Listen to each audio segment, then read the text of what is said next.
What I want to talk about on today's call is the state of marketing, the power of focus, Facebook advertising, the best 3 sales questions, video marketing, the importance of faces. This call is being recorded. So Sarah, I'm pumped to talk to you. You got a chance to go to a Harvard Business School sales manager course, which is really cool. I know we were impressed, and you said your friends and family were impressed that you were at Harvard. And I thought this would be a good opportunity just to pick your brain about what you learned.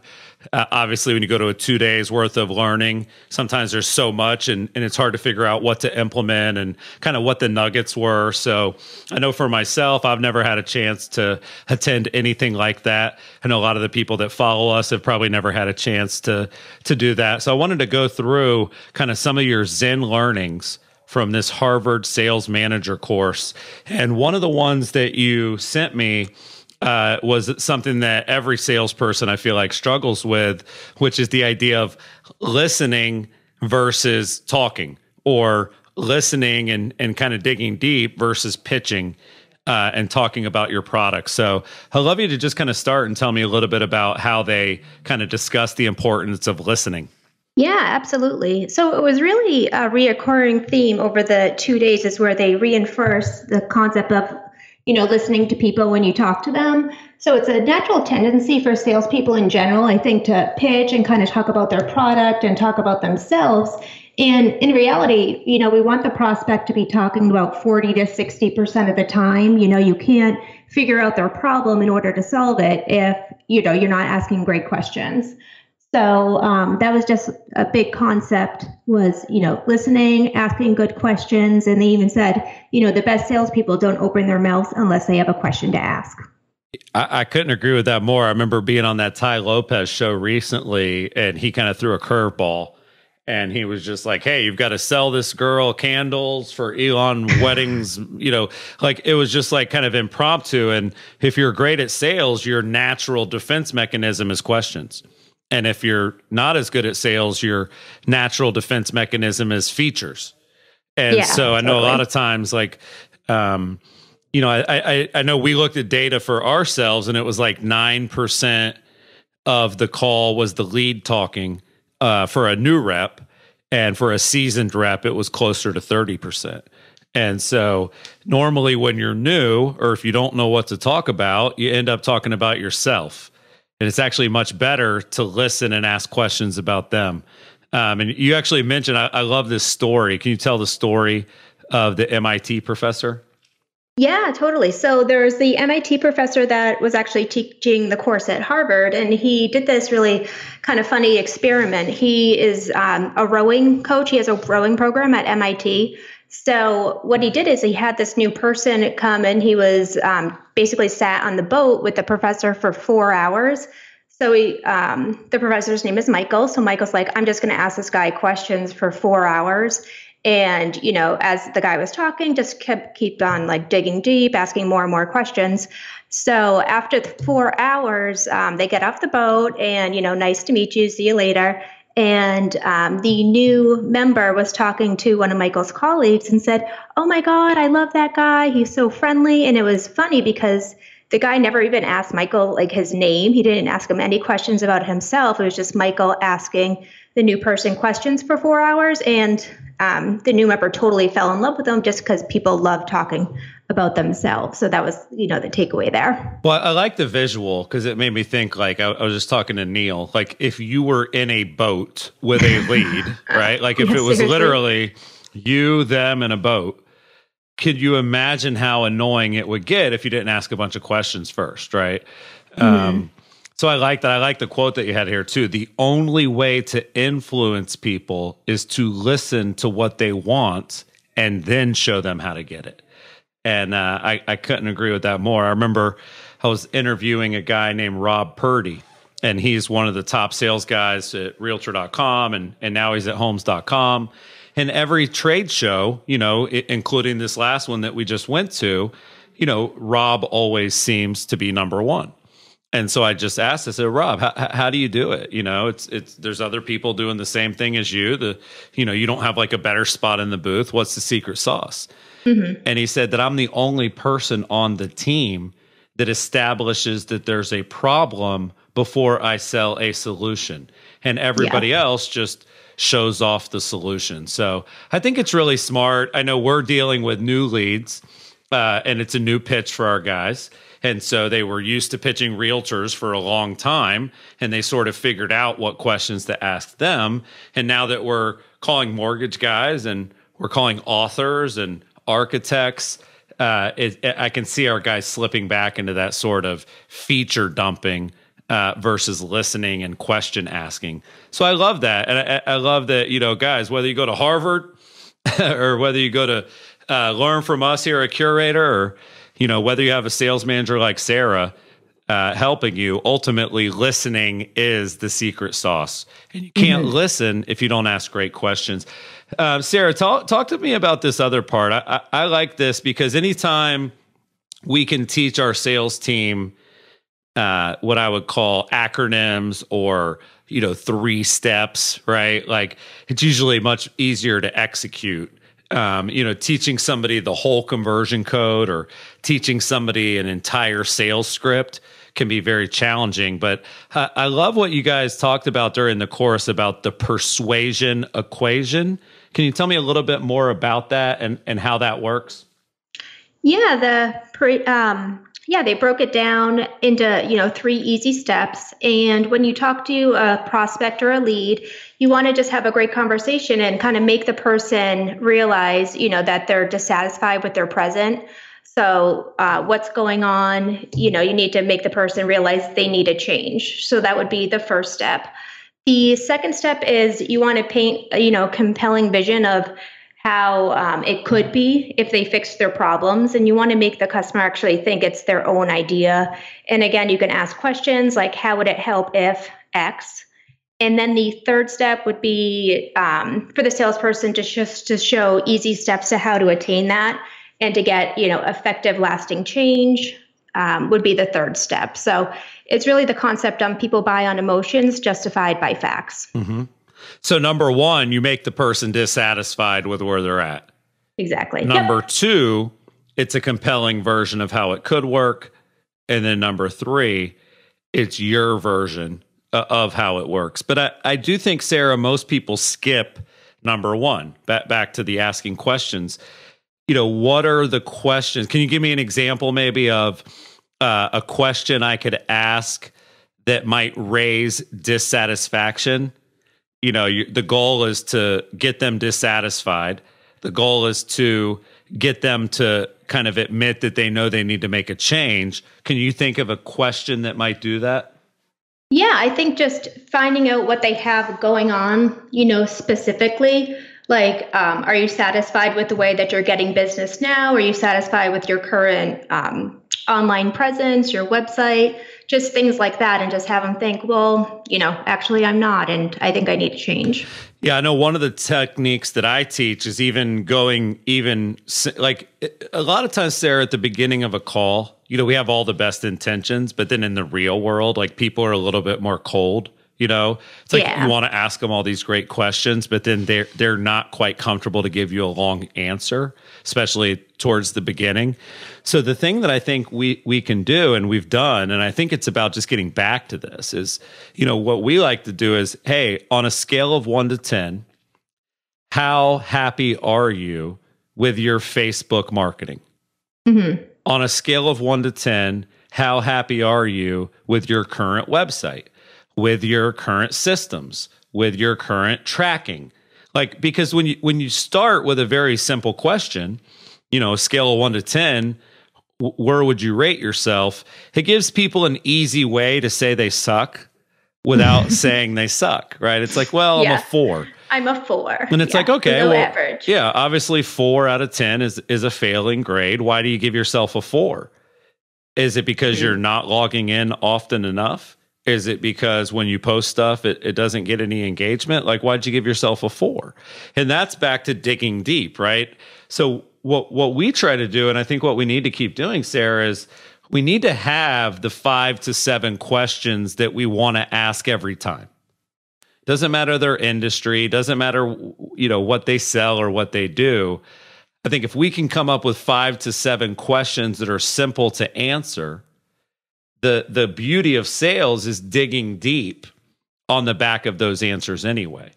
So asking great questions to raise dissatisfaction. Like I know a lot of our clients, Sarah, they work with people who already worked with a terrible realtor, right? It's like that question should be in there every time. Like, you already sold a home in the past.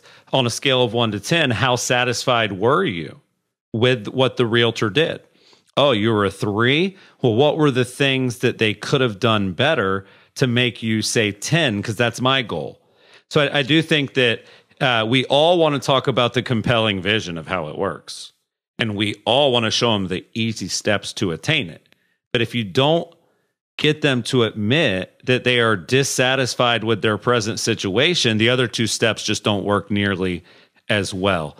I love those notes, Sarah. And then you got a quote here that says, just working through the no's to get to a yes, right? Because a lot of times you're going to get the no's, but it really does mean that you're closer to the next yes. But when I hear sayings like that, I'm always I kind of cringe. I use them, but then I cringe because it's like you probably wouldn't be getting as many no's to deal with if you would ask better questions on the front side.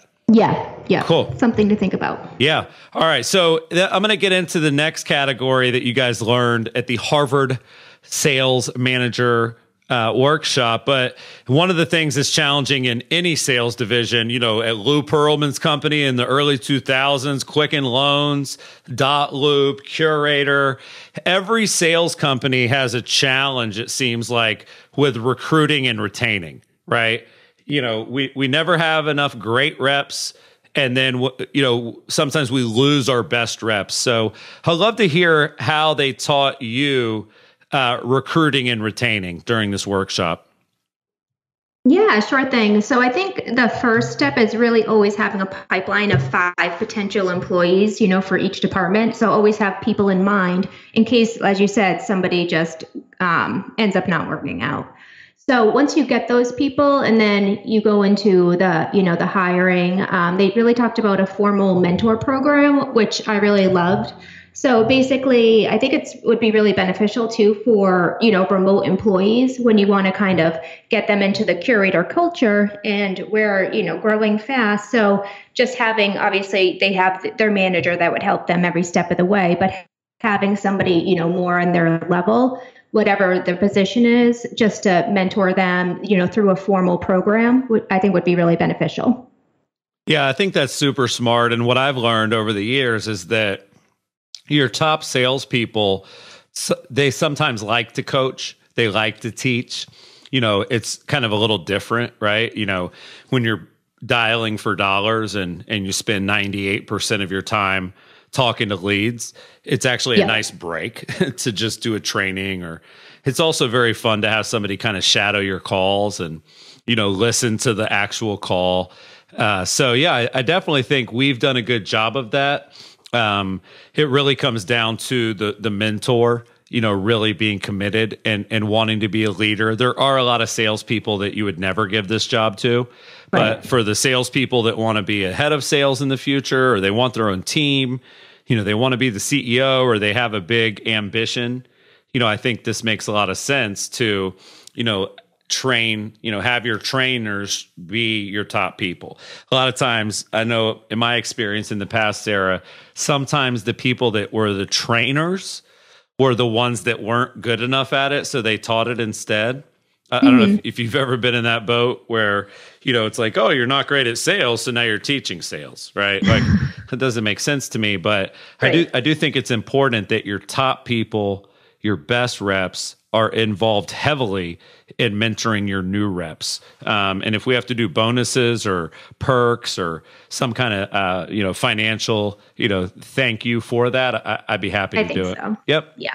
What about, more of retaining? Obviously, mentorship and connecting the new rep with an older seasoned rep makes sense, but looks like there was some good advice on retaining people, because God forbid you find a rep and you train them and coach them and they start doing great, and then they tell you that they got another gig. So what was the advice at Harvard about retaining salespeople?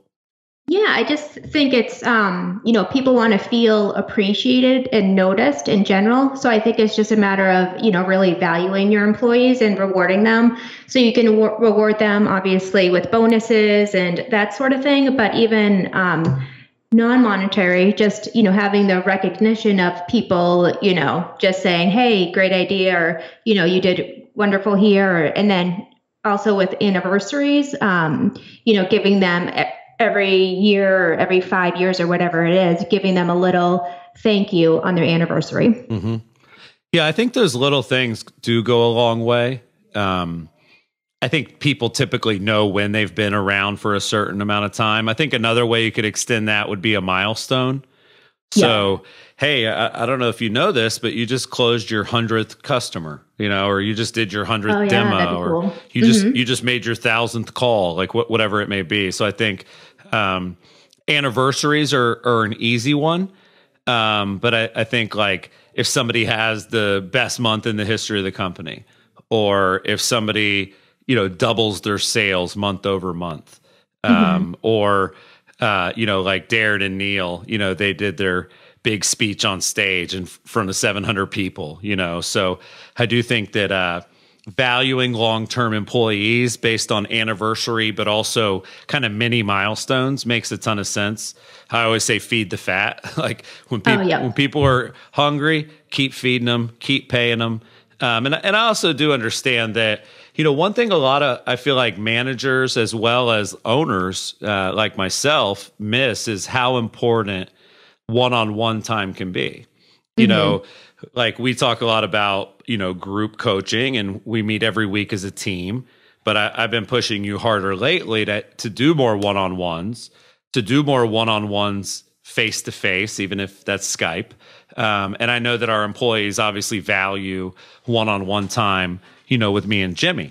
And I don't think it always has to be some long, drawn-out call. I think just a quick call to say, hey, Amber, you've been with us for 2 years now, and I just wanted to tell you how much I appreciate your hard work. I think when an owner or a manager does that, I know it always made me feel great in the past. And then the last little thing you had here, Sarah, on this idea of recruiting and retaining, and the reason I want to ask you this is because you talk about the importance of being approachable and being a positive person and being kind of a warm soul. But I know a lot of the times in the boiler room, our sales managers were the opposite of that. Like they were unapproachable. They were jerks. I mean, they were just straight up mean. Like you didn't want to approach them. You didn't even want to see them. You didn't even want to make eye contact with them. So what did they say about that? Because I feel like it's a fine line between, being an authority and then being a buddy. You want to be warm and approachable, but you also need them to remember who's in charge. So what was their advice there on sort of being approachable as a sales manager? Yeah, I think it's just, kind of goes back to people work and, the book you wrote and just being human. So you want people like you and Jimmy are totally approachable. I can go up to you guys and say any idea, even if it's a bad idea, you guys will, kind of tell me. But I think it goes back to the goal setting that we talked about at Harvard, and just setting the right expectations. Like everybody has like their clear expectations. But as a manager, you can do that so people know how to do their job. But at the same time, you can also be warm and approachable so people are open to sharing ideas and kind of all learning together. Yeah, I think it just starts with like genuinely caring about their success. Yeah, totally. I think that Jimmy and I are approachable, but I don't know that a lot of people would describe me as nice. I don't think they would.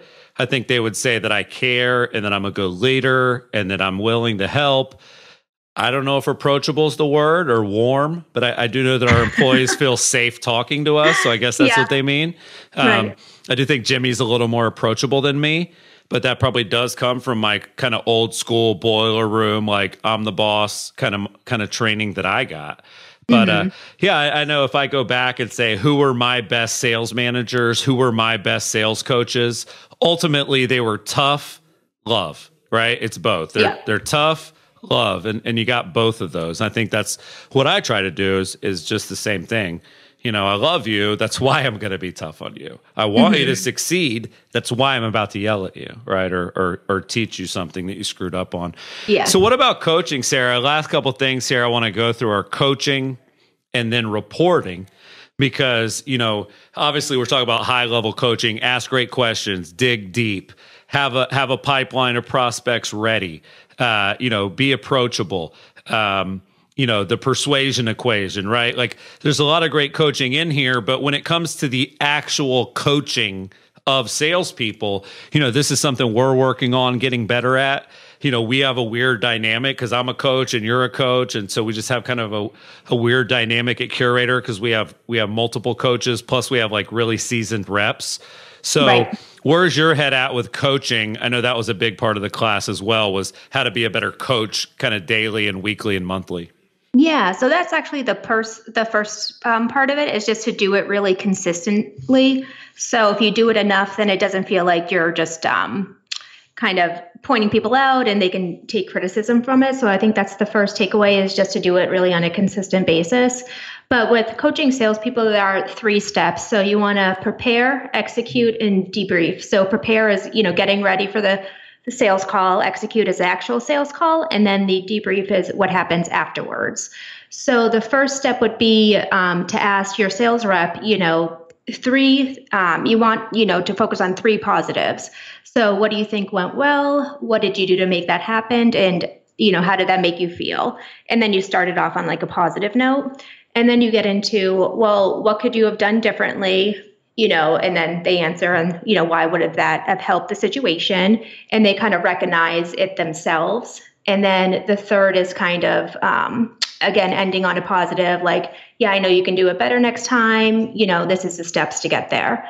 And just another idea, they said it's basically a waste of everybody's time just to give positive feedback right away. Your people want to learn from you and get better. So that was the big takeaway there. Got it. So you're saying prepare, execute, debrief.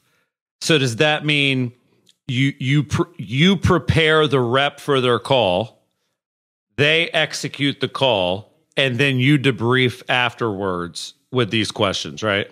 Correct. Yep. And the debriefing is kind of like you guys do it together to see what they did. They think they did good, what they think they could improve upon. Yeah, I'd love to see you doing this, Sarah. I think that, whether it's a new kind of a lead or whatever it is, like, if you can prep with the guys and give them some ideas for the call, and then you can listen to that call, and then you can get them to tell you kind of what do you think went well and why did it go well and what would you have done different? And, I know you could have closed them if we just try this next time. Like, I'm a huge fan of that. And that's something that we definitely don't do often. Right. A lot of time, it reminds me of this lesson that I taught a while back that I learned from the CEO of Twitter, which was listen, decide, communicate, right? Most companies make decisions and communicate those decisions without ever listening. Some companies will make a decision and communicate it that's what this makes me think of is let's prepare for one call. Let's listen to that call, and then let's debrief about that one call. And Sarah, this is what rookie reps have to do all the time, right? They sit down with a mentor that helps them prepare for the call. They do the call and they have the mentor listening, and then they sit down immediately after the call. And so what I would say is when we execute this, Sarah, it's got to be fast. It's got to be like, okay, you have a call at noon. Let's prepare at 11:30. And then the call starts at noon and let's debrief at 1. It's got to be a kind of PED, but it can't be, let's prepare on Monday for your call on Wednesday, and then let's discuss it Friday. I think when it's so fresh, you know what I mean? I know when I get off stage or when I get done with a call or when I get done with a webinar, the first thing I'm thinking when it ends is, damn, I should have said this. Or like, I can't believe I forgot that. So, the fresher it is, the advice is fresh, the call is fresh, the debrief should be fresh as well. I'm a huge fan of that. And I also think it's incredibly smart to not just give positive feedback. You know, positive feedback, at our company, I think it comes in the form of a 5-figure commission check. You know, that like my mindset as a sales rep has always been, if the check is big enough, the criticisms can be there too. Like when you're making a lot of money, you don't mind listening. When you're struggling and you're not breaking through, that's when you stop listening, because that's when you're like, well, is all your advice working? Because I've been trying everything you said and I still suck. So I do think that it can be dangerous. We talked about this recently, Sarah, to not give negative feedback to your top guys. You know, it is a waste of time to just tell Darren and Neil how great they are. Yeah. They already think about that all day. I was going to say that. You know what I mean? So I think it's really just about, like, obviously the positive feedback comes here and there. It comes through the check. It comes through the coaching.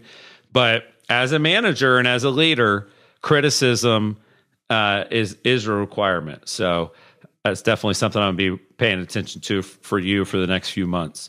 Yeah, I think it's more important than ever too, going into small business too, is doing these, you know, prepare, execute, debrief around the phone calls. Yeah. I mean, we should almost do one about, you know, each new industry as it arises, right? So it's like, hey, I've got an appointment with a salon. Okay, well, let's do the, you know, PED, prepare, execute, and debrief, you know, because I do think that the rapidness of the feedback is what makes the feedback stick.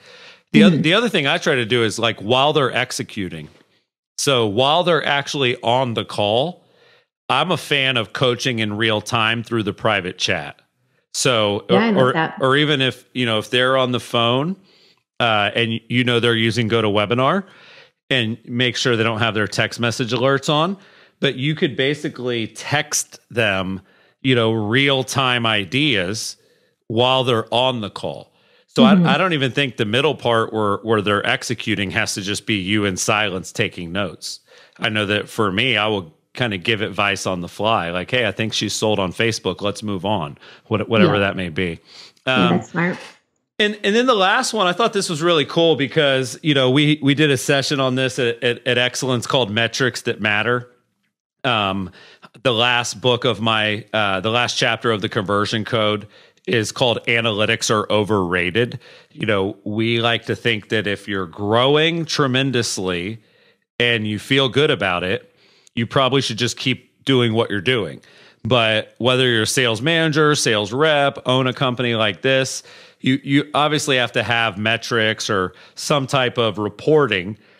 So tell me a little bit about this concept of, like, I guess it's an acronym for the word SMART.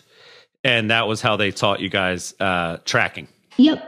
So it's tracking, and again, just holding your reps accountable and making clear expectations. So the SMART stands for, you want to give them specific, measurable, actionable, realistic, and time-bound goals. So for example, if our goal is to get, you know, 1,000 small business deals in a year, just, you know, whatever, specific, measurable, actionable, realistic, and then a huge thing is putting like a time frame on it, just so the guys know what their expectations are, and, you know, we can work towards making that happen.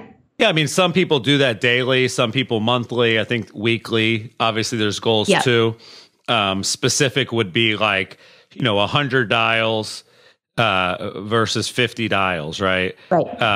Measurable is that it's a dial, right? So you can measure it. Actionable, realistic, and then time bound.